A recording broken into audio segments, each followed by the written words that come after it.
or not. What was driving the model was those external factors, factors such as growing season rainfall, equity levels, farm equity levels, stocking rates, and they dwarf relatively small impact of the agronomy practice of establishing with or without a cover crop.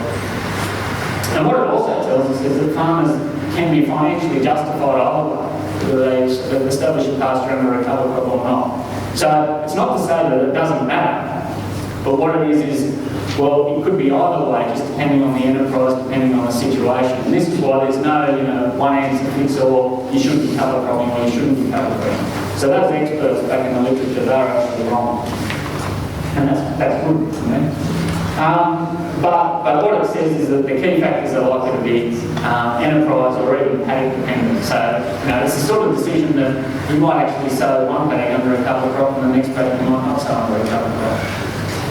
What are the key factors that are likely to influence the decision as to whether you would sow under a cover crop or not?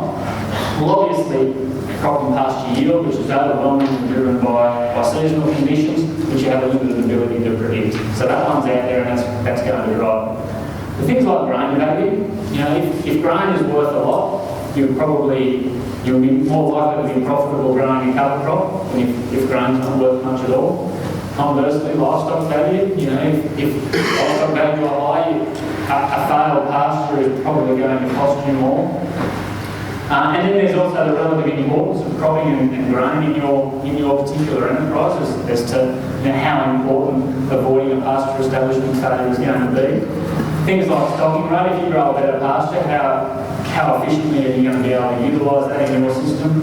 Length of pasture phase, also things like nitrogen fertiliser price. So all of those things are the economic drivers behind whether you might cover crop or not. And then we've got those additional things like competition with weeds, even drought cover, which are more non-financial, certainly in our model, that you also have to take account of.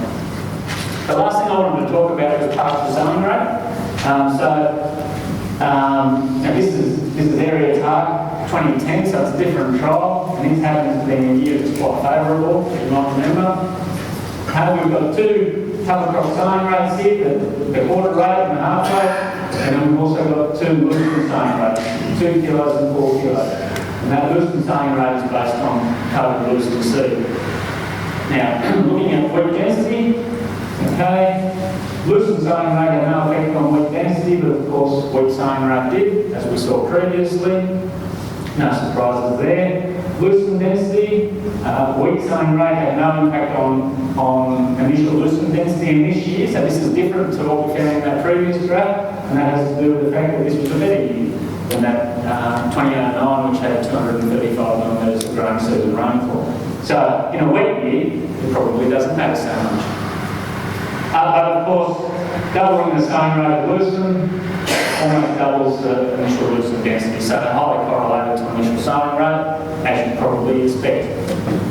Wheat grain yield in year one, no significant difference between the quarter and a half sowing rate, and of course no difference between the loosened sowing rate had no impact on wheat grain yield. And loosened basal frequency. Basal frequency is kind of a quasi-measure for loosened persistence beyond the first summer. It's sort of a relative density type measure, so higher means more, obviously. And again, mirroring initial plant density, where loosened was sown at a higher rate, basal frequency beyond the first summer was higher. So what this sort of shows is that it shows the importance of maintaining a high pasture sowing rate.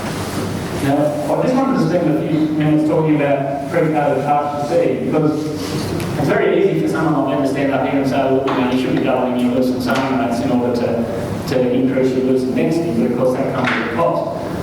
One of the ways that you may be able to maintain your sowing rates is to consider dropping off your coated seed.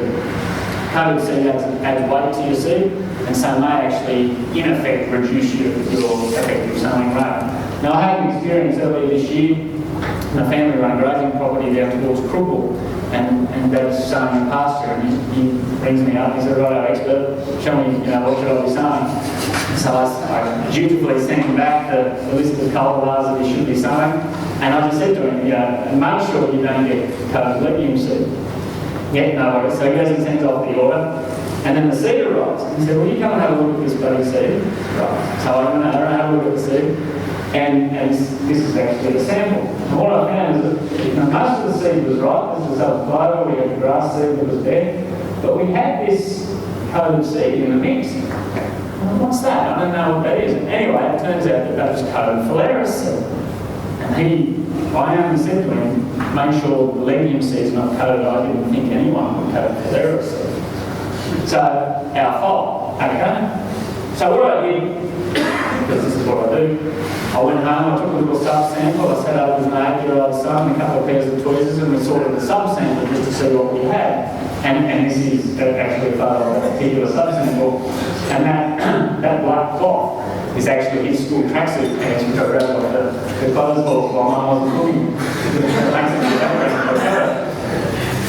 But anyway, in our sub-sample, I found I had 153 bare phalaris seeds. So I had two cultivars of phalaris, one bare and one coated. 153 bare seeds, which weighed 0.26 of a gram, which works out to 1,000 seed weight of 1.7 grams. The coated phalaris seed, I had 166 seeds, which weighed just over 1 gram, which worked out to 1,000 seed weight of 6.14 grams, which meant the coated phalaris seed was 3.6 times heavier than the bare seed, because we're buying this on a kilo. And you can see there, there's a couple of coated seeds compared to a couple of bare seeds that are substantially bigger. Now what that meant was, if I was, so we were saying this phalaris cultivar is 1.5 kilos a hectare. If I wanted to increase the seeding rate of the coated seed to get the same seeding density, I would have to increase the sowing rate to 5.4 kilos a hectare. But what it actually did, and this is probably what happens in more instances than not, what it actually did was it effectively reduced our phalaris sowing rate from 1.5 kilos down to 0.42 kilos. And that's well below the recommended sowing rate for phalaris. So this is a bit of a trap, but I'm just suggesting you might be mindful of in your own operation. Okay. So, had I increased the sowing rate to 5.4 kilos, that would have meant that the pasture seed cost would have gone up from $121 a hectare to $436 a hectare. Now I'm suggesting to you that that's difficult to justify, that sort of cost increase.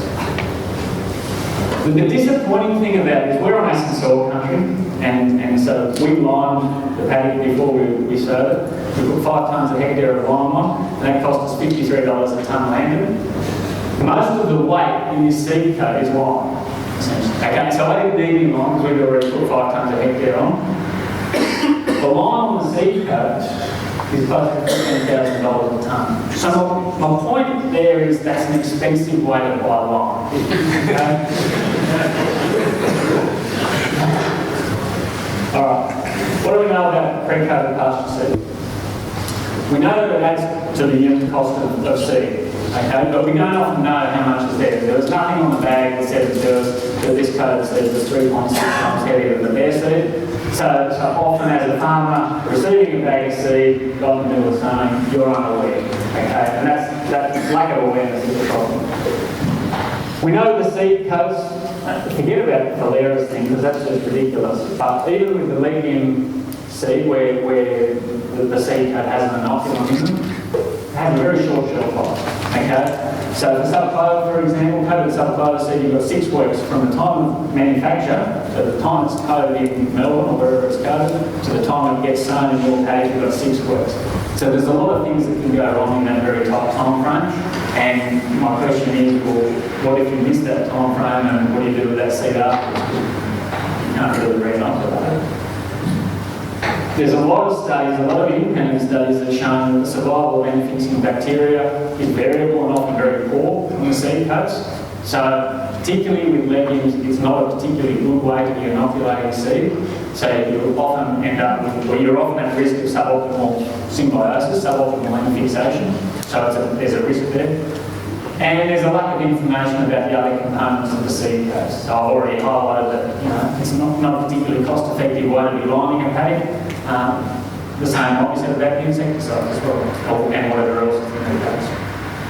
And essentially there's a lack of data supporting the use of seed case. There's not much information that shows what the benefits are. There's some considerable risks. So I'm suggesting in order to maintain a seeding rate and to maintain the integrity of the pasture establishment, probably just avoid covered seed. All right, summary slide. Just in summary, the tips that I've got to improve your cover cropping practices, to improve your pasture establishment, only undersow loosen. Okay, don't try and put a cover crop over amphiphilaris or anything else. Keep your loosen seeding rates up. So one way of doing that may be to go back to your bare seed. Cut the cereal crop seeding rate to a quarter of the normal rate.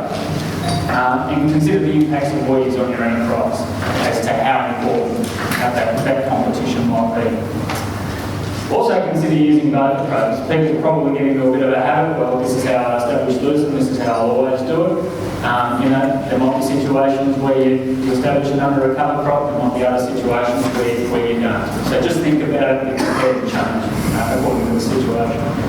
And keep monitoring. That's the best way to know how we're doing it. And I always think if you are putting a cover crop in, always leave a strip without the crop just to see what you did miss out on or what in fact you did without the game. And I think I'll leave it there. Great work.